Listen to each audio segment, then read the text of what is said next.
Hello, welcome back to my channel. നമ്മൾ ഇന്ന് സാമ്പാർ ചീര ചേർത്തിട്ടുള്ള ഒരു പരിപ്പ് കറിയാണ് ഉണ്ടാക്കാൻ പോകുന്നത്. അപ്പോൾ ഇതാണ് സാമ്പാർ ചീര. കണ്ണൂർ സൈഡിലോട്ട് ഇതിന് സിലോൺ ചീര, തോട്ടച്ചീര അങ്ങനെയൊക്കെ പറയാറുണ്ട്. അപ്പോൾ ഇതാണ് നമ്മുടെ സാമ്പാർ ചീരയുടെ ചെടി. അപ്പോൾ അറിയാത്തവർക്ക് വേണ്ടിയിട്ടാണ് ഞാൻ ഇത് കാണിച്ചു തന്നത്. ഇപ്പോൾ ഞാൻ അതിൽ നിന്നും ഇലകൾ ഇതുപോലെ പറിച്ചെടുത്തിട്ടുണ്ട്. ഇനി ഇത് നമുക്ക് ഒന്ന് കഴുകി വൃത്തിയാക്കാം. ഇത് വെച്ചിട്ട് നമ്മൾ തോരനും ഉണ്ടാക്കും. അപ്പോൾ അതിൻ്റെ റെസിപ്പി ഞാൻ ചാനലിൽ അപ്ലോഡ് ചെയ്തിട്ടുണ്ട്. അതിൻ്റെ ലിങ്ക് ഞാൻ ഡിസ്ക്രിപ്ഷനിൽ കൊടുക്കാം. അപ്പോൾ ഇനി നമുക്ക് കറി ഉണ്ടാക്കാൻ തുടങ്ങാം. അതിനായിട്ട് 1 കപ്പ് പരിപ്പ് ഇതുപോലെ കഴുകി വൃത്തിയാക്കി കുക്കറിലേക്ക് ഇട്ട് കൊടുക്കുന്നുണ്ട്. അപ്പോൾ നമ്മൾ പറിച്ചു വെച്ചിരിക്കുന്ന സാമ്പാർ ചീരയുടെ ഇല നന്നായിട്ട് കഴുകി എടുത്തിട്ടുണ്ട്. അത് ഇതിലേക്ക് ഇട്ട് കൊടുക്കുക. നമ്മൾ കട്ട് ചെയ്തെടുക്കുന്നൊന്നുമില്ല, ഡയറക്റ്റ് അങ്ങ് ഇട്ട് കൊടുക്കുക ചെയ്യുന്നത്. ഇനി ഇതിലേക്ക് നമുക്ക് ആവശ്യത്തിനുള്ള ഉപ്പും 1/2 ടീസ്പൂൺ മഞ്ഞൾപ്പൊടിയും ചേർത്ത് കൊടുക്കുന്നുണ്ട്. ഇനി ഇതിലേക്ക് ഇത് മുങ്ങി നിൽക്കാൻ പാകത്തിന് വെള്ളവും ഒഴിച്ചു കൊടുത്ത് ഒന്ന് വേവിച്ചെടുക്കണം. കൂടിയ തീയിൽ 1 വിസിലും കുറഞ്ഞ തീയിൽ 2 വിസിലും അടിച്ചാൽ മതി. അപ്പോൾ ഇത് കുക്കർ വിസിലൊക്കെ അടിച്ചു കഴിഞ്ഞു, അതിൻ്റെ പ്രഷറൊക്കെ മുഴുവനായും പോയിട്ടുണ്ട്. ഇനി നമുക്ക് ഇത് ഒന്ന് തുറന്ന് നോക്കാം.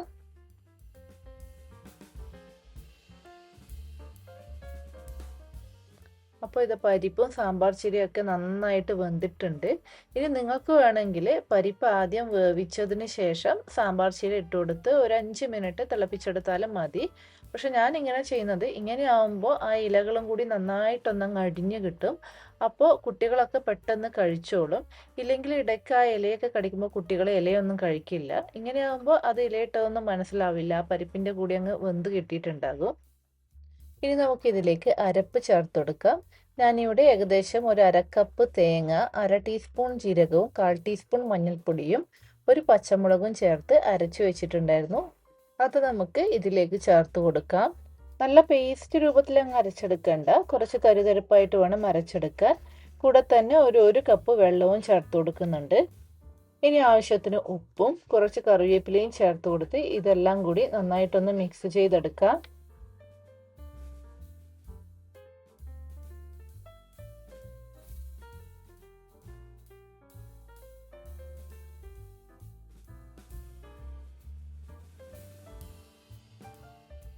ഇനി ഇത് നമുക്ക് അടച്ചു വെച്ച് ഒന്ന് തിളപ്പിച്ചെടുക്കണം.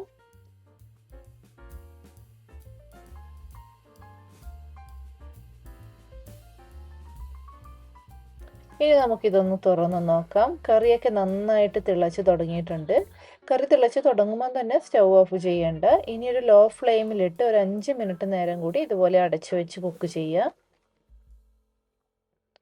ഇപ്പോൾ ഏകദേശം ഒരു 5 മിനിറ്റ് കഴിഞ്ഞിട്ടുണ്ട്. അപ്പോൾ നമ്മുടെ സാമ്പാർ ചീര ചേർത്ത പരിപ്പ് കറി ഇവിടെ റെഡി ആയിട്ടുണ്ട്. ഇനി നമുക്കിതൊന്ന് ഇളക്കി കൊടുത്തതിന് ശേഷം സ്റ്റൗ ഓഫ് ചെയ്യാം. ഞാനിത് ഈ ഒരു ലൂസിലാണ് ഉണ്ടാക്കിയെടുത്തിട്ടുള്ളത്. ഇനി ഇത് തണുത്ത് കഴിയുമ്പോൾ കുറച്ചുകൂടി കട്ടിയാക്കും.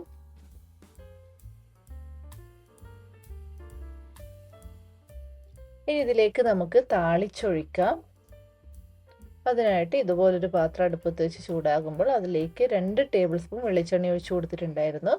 എണ്ണ ചൂടാക്കുമ്പോൾ അതിലേക്ക് 1 ടീസ്പൂൺ കടുക് ചേർത്ത് കൊടുത്തിട്ടുണ്ട്. കടുക് പൊട്ടിക്കഴിയുമ്പോൾ അതിലേക്ക് 2 വറ്റൽമുളകും ചേർത്ത് കൊടുത്തിട്ടുണ്ട്. ഇനി ഈ വറ്റൽമുളക് കൂടി നമുക്കൊന്ന് ചൂടാക്കിയെടുക്കാം. ഇനി ഈ താളിപ്പ് നമുക്ക് ഈ കറിയിലേക്ക് ഒഴിച്ചു കൊടുക്കാം. അപ്പോൾ ഇലക്കറികളൊക്കെ കഴിക്കാൻ മടിയുള്ള കുട്ടികൾക്ക് നമുക്ക് ഇതുപോലെ പരിപ്പിൽ ചേർത്ത് കൊടുത്ത് ഇതുപോലെ ഉണ്ടാക്കിയിട്ട് ഇലക്കറികൾ കഴിപ്പിക്കാം.